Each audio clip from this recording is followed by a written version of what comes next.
àwọn òṣìṣẹ́ ìjọba ní ìpínlẹ̀ Ọ̀yọ́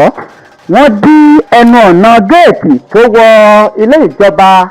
wọn ò sì jẹ́ kí àwọn èèyàn kó wọlé. Àwọn òṣìṣẹ́ ìjọba ní ìpínlẹ̀ Ọ̀yọ́ lónìí ọjọ́ Ajé ọjọ́ 29 oṣù keje ọdún 2023 ni àwọn òṣìṣẹ́ ìjọba ní ìpínlẹ̀ Ọ̀yọ́ wọ́n ṣe ìfẹ̀hónúhàn, wọ́n sì dí ẹnu ọ̀nà tó wọ ilé ìjọba ọ̀hún láti má jẹ́ kí àwọn ènìyàn kí wọ́n wọ ẹnu iṣẹ́ wọn lọ. Àwọn akọ̀ròyìn wa wọ́n jábọ̀ wípé àwọn òṣìṣẹ́ náà wọ́n ń pè fún sísan owó oṣù àti ọ̀pọ̀lọpọ̀ owó àjẹmọ́nú tí ìjọba jẹ wọ́n, tó fi mọ́ àwọn òṣìṣẹ́ fẹ̀yìntì láti ọdún 2021 títí di àsìkò yìí, àti àwọn ènìyàn wọn kan tí wọn ò fún ní ìwé ìgbéga. Àwọn olùfẹ̀hónúhàn ọ̀hún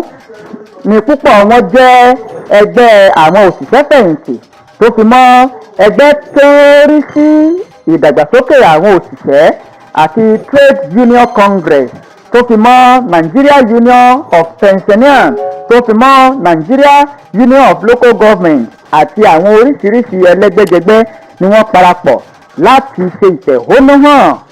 Ìròyìn ọ̀hún ó ń bọ̀ wá lẹ́kùnrẹ́rẹ́, ṣùgbọ́n nǹkan tó ṣẹlẹ̀ lọ́wọ́ yìí ni wípé